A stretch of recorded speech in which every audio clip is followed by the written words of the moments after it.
Hi నమస్తే welcome to Myra media నేను మీ కేవీఆర్ పచ్చపత్రికల ద్వంద్వనీతి గురించి గత 2-3 దశాబ్దాలుగా చూస్తూనే ఉన్నాం కూటమికి చంద్రబాబు నాయుడుకు ఏదైనా అంటే జరగకూడదు జరిగితే ప్రమాదం లాంటిది ముంచుకొస్తే అట్లాంటి విషయాలని అంటే నెగటివ్ స్ప్రెడ్ చేసే విషయాలు ఏవైతే ఉంటాయో వాటిని చూపించకుండా ఉండడం ఈ పచ్చపత్రికల నీతి ఒకవేళ చూపించాల్సి వచ్చినా అదేదో జ్యోతిలక్ష్మి డాన్స్ చేసినట్టుగా చూపించకుండా కనిపించకుండా రాయడం వీళ్ళ దిక్కుమాలతనం అనమాట ఇప్పుడు ఇదంతా ఎందుకు చెప్తానంటే ముస్లిం రిజర్వేషన్ల మీద దేశవ్యాప్తంగా పెద్ద ఎత్తున జరుగుతున్న నేపథ్యంలో ఒకవైపు తెలంగాణ ఎడిషన్లో ఒక రకమైన కథనాలు వస్తాయి ఆంధ్ర ఎడిషన్లో మరో కథనాలు వస్తాయి ఒకసారి అవి చూసిన తర్వాత మాట్లాడుకుందాం ఇది ఆంధ్రజ్యోతికి సంబంధించిన తెలంగాణ ఎడిషన్ ఓకే దీనిలో రిజర్వేషన్ల రద్దు కుట్ర అందుకే బీజేపీ 400 సీట్లు కావాలంటోంది అని చెప్పి గాంధీ భవన్లో ఏర్పాటు చేసిన కార్యక్రమంలో బీజేపీపై రూపొందించిన ఛార్జ్ షీట్ను విడుదల చేసిన సీఎం రేవంత్ రెడ్డి మంత్రులు ఇక్కడ ఏంటంటే తెలంగాణలో రేవంత్ రెడ్డికి జాకిలు పెట్టి లేపుతుంది ఆంధ్రజ్యోతి సో బీజేపీని వీక్ చేయాలి కదా దీన్ని బ్యానర్ వేయడానికి వేసుకున్నారు ఏం రాసిండ్రు లోక్సభ ఎన్నికల రిజర్వేషన్లపై రెఫరెండమే మోడీ రాకముందు మన దేశ అప్పు 54 లక్షల కోట్లు 10 ఏళ్లలో ఆయన 113 లక్షల కోట్లు అప్పు చేశారు డబుల్ ఇంజిన్ అంటే అదాని ప్రధాని రేవంత్ రెడ్డి నయవంచన 10 ఏళ్ల మోసం 100 ఏళ్ల విధ్వంసం పేరిట బీజేపీపై ఛార్జ్ షీట్ విడుదల బీజేపీ అంటే బ్రిటిష్ జనతా పార్టీ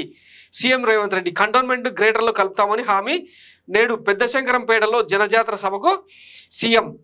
అని చెప్పి భారత రాజ్యాంగంపై ఆఖరి యుద్ధం ప్రకటించిన బీజేపీ ఎస్సీ ఎస్టీ రిజర్వేషన్ల ఓబీ రిజర్వేషన్ల భారత రాజ్యాంగంపై ఆఖరి యుద్ధం ప్రకటించిన బీజేపీ ఎస్సీ ఎస్టీ ఓబీసీ రిజర్వేషన్ల రద్దుకు కుట్ర చేస్తోందని సీఎం రేవంత్ రెడ్డి ఆరోపించారు అందుకే ఆ పార్టీ 400 సీట్లు కావాలంటుందని పార్లమెంట్ ఉభయ సభల్లో ప్రతిపక్షాలను అదిరించి బెదిరించి ఓటు బలంతో రిజర్వేషన్ల రద్దుకు కంకణం కట్టుకుందని మండిపడ్డారు రిజర్వేషన్లు ఉండాలా వద్దా అనే అంశంపై రెఫరెండమే ప్రస్తుత ఎన్నికలని ఆయన పేర్కొన్నారు బీజేపీకి వేసే ప్రతి ఓటు రిజర్వేషన్లు తీసేయడానికి ఉపయోగపడుతుందన్నారు రిజర్వేషన్లు ఉండాలనే వాళ్ళు కాంగ్రెస్ పార్టీకి ఓటేయాలని కోరారు గురువారం గాంధీ భవన్లో టీపీసీసీ ఆధ్వర్యంలో ఏర్పాటు చేసిన కార్యక్రమంలో ముఖ్య అతిథిగా పాల్గొన్న రేవంత్ పార్టీ రాష్ట్ర వ్యవహారాల incharge Deepa Das Munshi deputy CM పట్టి విక్రమార్కంగా సోకాల్డ్ లీడర్లందరితో కలిసి పోస్టర్లను ఆవిష్కరించిందన్నది ఈ కథనం సారాంశం కదా సరే తెలంగాణకు ముస్లిం రిజర్వేషన్లు ఒక పెద్ద ఉపద్రవం ఫైన్ బాగుంది గతంలో 2007లో వైఎస్ రాజశేఖర రెడ్డి ముఖ్యమంత్రిగా ఉన్న తరుణంలో కేంద్ర ప్రభుత్వంతో కొట్లాడి మరి అప్పట్లో ఆర్డినెన్స్ తీసుకొచ్చి మరి ముస్లిం రిజర్వేషన్లను అమలు చేసిండు దాంతో ఉమ్మడి ఆంధ్రప్రదేశ్ అంటే ఇప్పుడు విభజిత తెలంగాణ ఆంధ్రప్రదేశ్ 2 రాష్ట్రాల్లో ఉన్న ముస్లింలకు 4% రిజర్వేషన్లు అప్లై అయిపోయినాయి మరి ఈ రాష్ట్రంలో అంటే తెలంగాణలో ఇంత పెద్ద ఎత్తున రిజర్వేషన్ల కుట్ర జరుగుతుందని రాసిన ఈ బోషిడిగే గాడు ఆంధ్రాలో కూడా రాయాలి కదా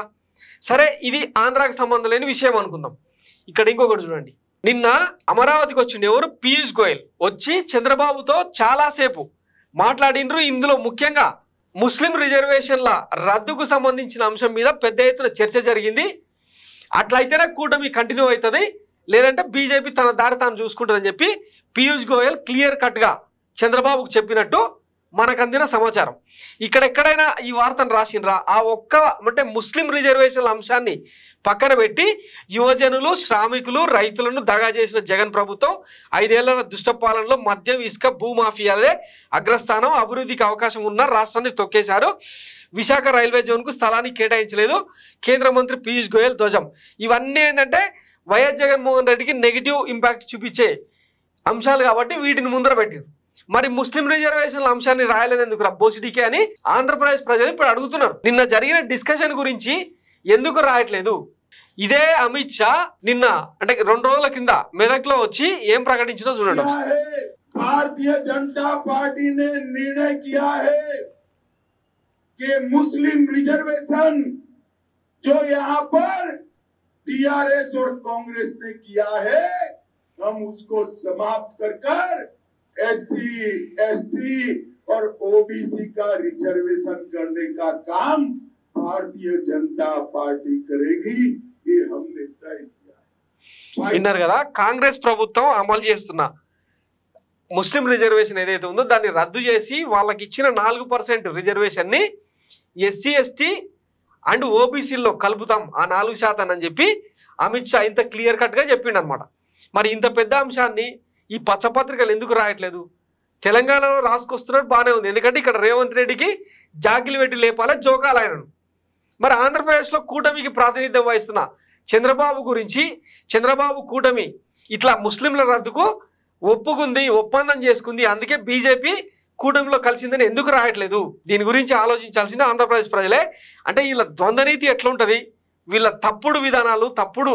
హామీలు ఎట్లుంటాయి అనేది ఒకసారి ఆలోచించాలి. ఒకటి కాదు, రెండు కాదు, ఆంధ్రప్రదేశ్లో ఇంచుమించు 60కి పైగా నియోజకవర్గాల్లో ముస్లింల ఓటు బ్యాంకు ప్రభావితం చేసే స్టేజ్లో ఉంది. కొన్ని నియోజకవర్గాల్లో 1,00,000కు పైగా ఓటర్లు కూడా ఉన్నారు. గుంటూరులో ఇంచుమించు 1,80,000 మంది, పార్లమెంట్ పరిధిలో 1,80,000 మంది ఓటర్లు ఉన్నారు. మరి వాళ్ళకందరికీ ఏం సమాధానం చెప్తారు? వాస్తవానికి ఈ కుట్ర కోణం ఇప్పుడు కాదు, శివరాత్రి నాడే అమిత్ షా కోసం 3 రోజుల పాటు వెయిట్ చేసిన అప్పుడే చంద్రబాబు అంటే ఈ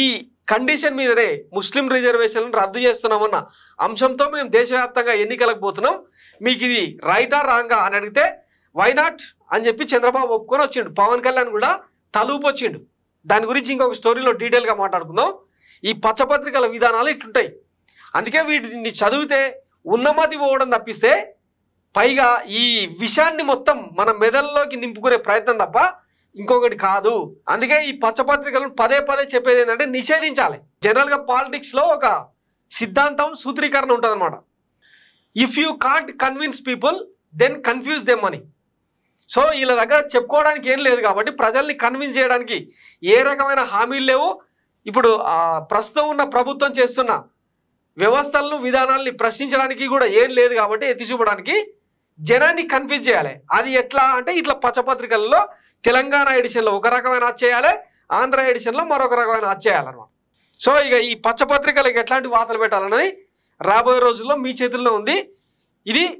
Myra media exclusive stories. Thanks for watching Myra media. నేను మీ కేవీఆర్. Thank you.